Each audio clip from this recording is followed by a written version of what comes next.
What is going on, guys? Welcome back. Commentary for you. A little bit of a special guest this evening. We're here to talk about not something specifically Madden, but something that has a lot of inroads with Madden and obviously impacts EA Sports. Matt Young is a sports and news reporter in Canada. He has got the EA lawsuit that was filed, and it's a little different to me, and it's interesting the way Canada is approaching it. But essentially, a lot of different countries have came out and they've approached EA about loot boxes and the quote-unquote surprise mechanics that are included in these digital purchases. Now, if you follow the lawsuits, EA has went and responded to all of them, and this one they've yet to respond to, but they do have time to do that. And just to clear this up, this is just a pending lawsuit, pending litigation. Neither myself or Matt are lawyers, but we can certainly look at the information that's presented, discern it for you as an audience, and then you're welcome to make your own opinion. I know people feel very indifferent about these things. Some people feel that this is a parental issue. Some people feel this is a moral issue. But at the end of the day, the reality is we have to look at the context of what's in the game. EA is showing it as and I've quoted them in the past on this, a Kinder Egg style mechanic. If you're not familiar with a Kinder Egg, it's a chocolate toy with a small value toy inside, but the toy is not known to the actual purchaser. I've always took the stance of my problem with that is I don't believe parents are buying the Kinder Egg for the toy, but rather the chocolate. And I think in a lot of these surprise mechanic elements of EA, people aren't buying, obviously, any type of food. They're buying on the principle of getting a high-quality card, which more often than not does not seem to happen, which is why under the current lawsuit, they're looking at this as being deemed as specifically a slot machine, which is not something Canada permits children to take advantage of. Is that correct, Matt?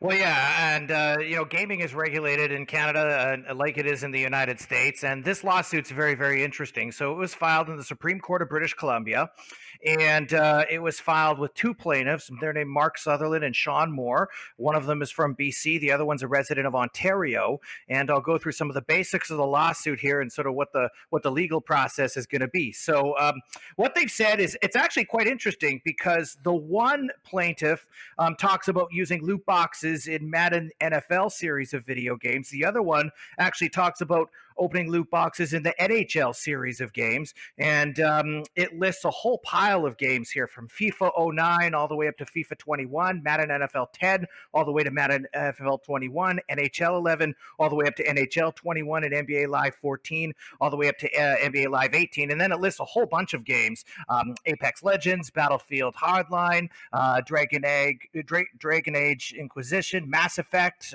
Need for Speed, all kinds of games. So essentially what it is they make these arguments that the loot boxes, one, have real world value.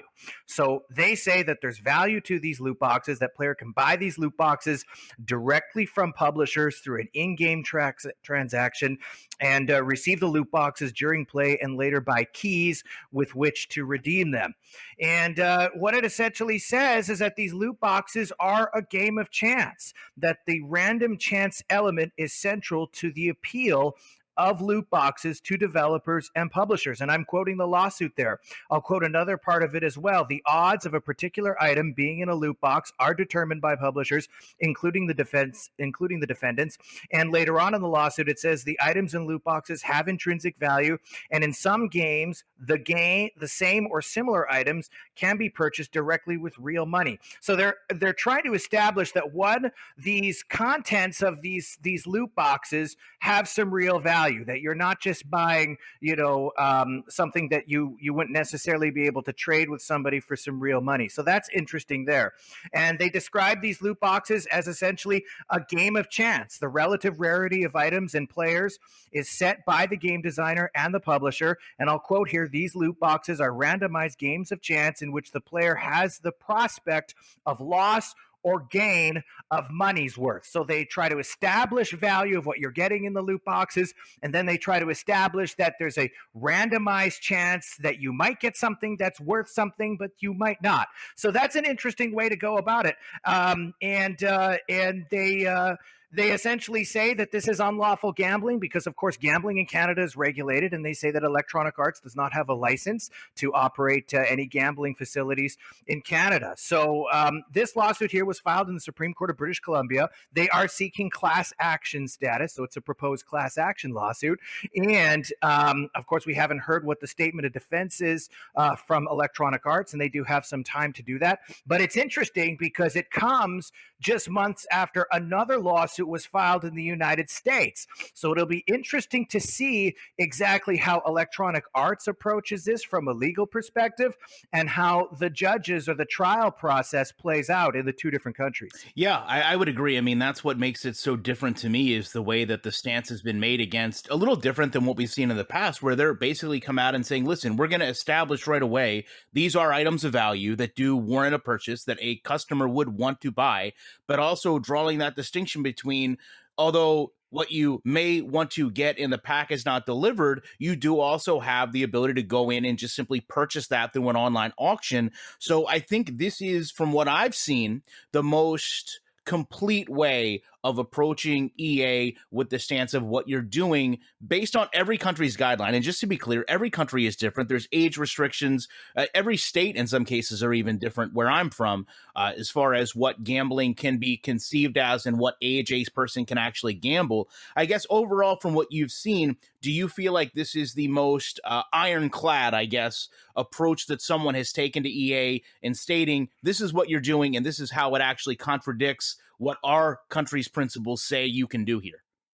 Well, what's interesting is that certainly they have a very comprehensive case that they've put forward, and they do mention that these items and loot boxes and various what they call items of value can be traded, or there's I just want to get the exact quote here, but third-party marketplaces arise, allowing players to pay real money for items normally only available in loot boxes. So that's interesting there. So they go quite a ways to try and determine or convince the court that these items in these loot boxes have real value. What's also interesting is in the lawsuit, in paragraph 59, they actually cite some, I want to say, previous precedent. I don't not necessarily calling it case law, but the use of loot boxes by online game publishers has been met with, they say, condemnation by regulators around the world. So they say as early as 2012, the Japanese Consumer Affairs Agency began actively enforcing its prize regulations against online game publishers employing loot boxes.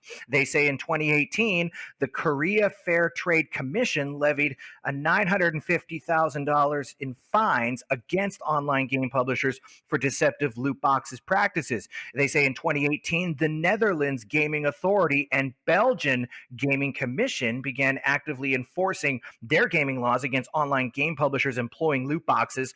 And it says the Parliament in the UK, the United States Congress, and US Federal Trade Commission have initiated inquiries into loot boxes. So what they've brought to the table is they've brought some instances where, look, other gaming authorities or gaming regulatory commissions in other countries have really started to look at this, and in their minds they say that a lot of these gaming authorities are starting to deem this practice of loot boxes as some sort of gambling or I want to say randomized games of chance or randomized games of getting a prize, and they're saying that, look, I think that it's time that the Canadian and U.S. courts really look into this.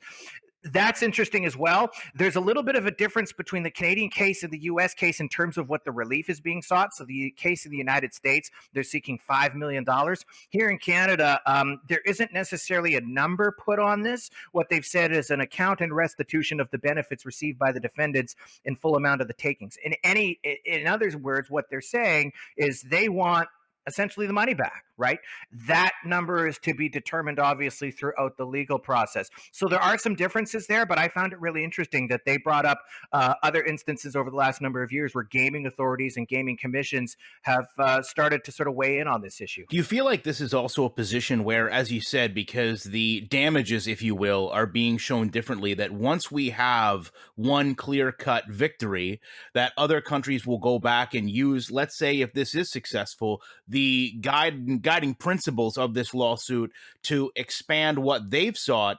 Because as you said, I mean, the monetary value from the U.S. lawsuit versus the Canadian lawsuit must be infinitely higher, because we've put an actual number on ours. Yours almost seems to be EA would be responsible to go back and find exactly how much money they've made, and as you mentioned earlier, for maybe more than a decade, and try to determine how that money would be, I guess, compiled. Maybe even have to assess what modern day value of that would be if the value of the dollar is diminished or increased, and then seek those damages separately. That would be a very much larger lawsuit, which, from a country standpoint, would be very lucrative if you wanted to go back and see how that could be assessed, taxed, or, as you said, just simply recovered. Yeah, yeah, that is a good point that you make, because you're right. It could force Electronic Arts to go back and perhaps determine an amount of what the value they gain from loot boxes are. It could be that both sides are going to have to argue what that value is. I mean, if EA comes back with a very low number, are the plaintiffs going to say, you know what, that's not enough? We think that Electronic Arts has made a whole lot more than that. But this is, obviously far down the road. The legal wheels of motion, as you know, move very slowly. They're seeking class action status, so they have to get that first. And I wouldn't be surprised if this did not go to trial. Oftentimes in these cases, you're going to see a settlement proposed of some kind. A couple of things could happen here. You could see Electronic Arts maybe try and make some amendments or changes to how these loot boxes work. You might see a ruling in favor of Electronic Arts. You might see a judge say, you know what, this is no different than, some people have said, it's no different than opening up a pack of baseball cards, right? When you go and buy a pack of baseball cards or a pack of hockey cards, you don't necessarily know what you're going to get. And so I've heard that argument kind of made before as well. And there are other people, I'll just say people who play, obviously, games from not just Electronic Arts, but other publishers, who actually don't feel that it's gambling. So it'll be interesting to see how this rolls out. I do want to say that the definition of a slot machine in Canada is defined in the Canadian Criminal Code, and I'll read a little bit of it here. It says a slot machine is any automatic machine that is used or intended to be used for any purpose other than selling merchandise or services, or is used or intended to be used for the purpose of selling merchandise or services if the result of one of any number of operations of the machine is a matter of chance or uncertainty to the operator. Can the plaintiffs prove that? Or, as a result of a given number of successive operations by the operator, the machine produces different results.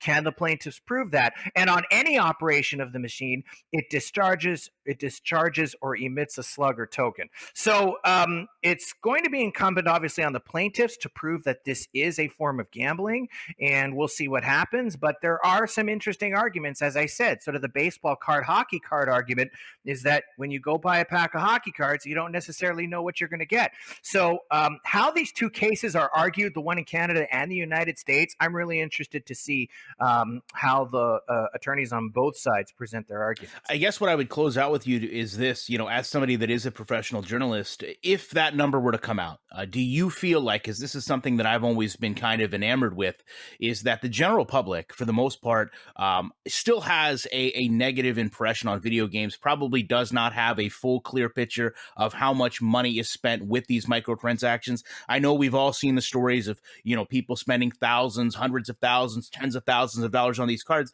But do you feel like once a finite number comes out, once we learn, hey, in Canada, people spent this amount of money on these microtransaction-based video games, that people will stand up and take notice and say, wait a second, we feel like there is a problem here if this amount of money is changing hands, where maybe just by the thought process of this can't be a lot of money, they're simply more willing to kind of push it to the back of their minds and say, well, there's not a real problem here. Well, from a legal perspective, I'm not sure exactly how much the money is going to necessarily matter. You have to prove damages, and that will be something that will come out over the process. But I do think, from a public opinion perspective, it could be that some people look at whatever, if it comes out, if it's revealed, a certain amount of money that Electronic Arts in Canada made from loot boxes or microtransactions as they're defined, if that number is really really high from a public opinion standpoint, people might say, you know what, gee, that's a lot of money that people are paying, and it kind of skews the gaming industry to those who have a lot of money in their pocket that they can spend. But a lot of people might look at that and say, hey, that's the way video games are going. There was a time when a lot of people felt that sports salaries were getting far too high and that ticket prices were getting far too high for the average fan to go to a sporting event. And there are some people that are going to say, you know what? That's just the way video games are now, and that if you want to be successful, you're going to have to spend some money. It's important to note that Electronic Arts says that you don't have to necessarily spend money on Ultimate Team packs, or other forms of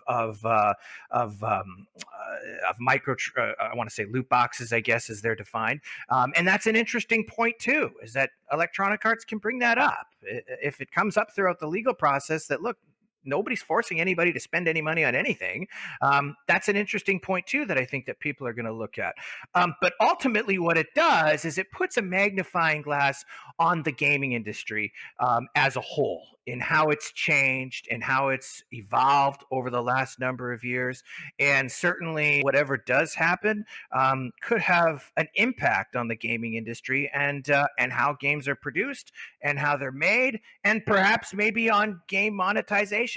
It's important to note that obviously these allegations haven't been proven in court. We still have to wait for a statement of defense from Electronic Arts, and I'm going to be following that closely. And it's important to note that obviously Electronic Arts is I'll just use the term innocent until proven guilty here. So we'll see what happens, but you could see some very big numbers come out of this possibly, and that's simply partly because obviously microtransactions have been very lucrative for a lot of gaming publishers, and the gaming industry has grown over the last number of years.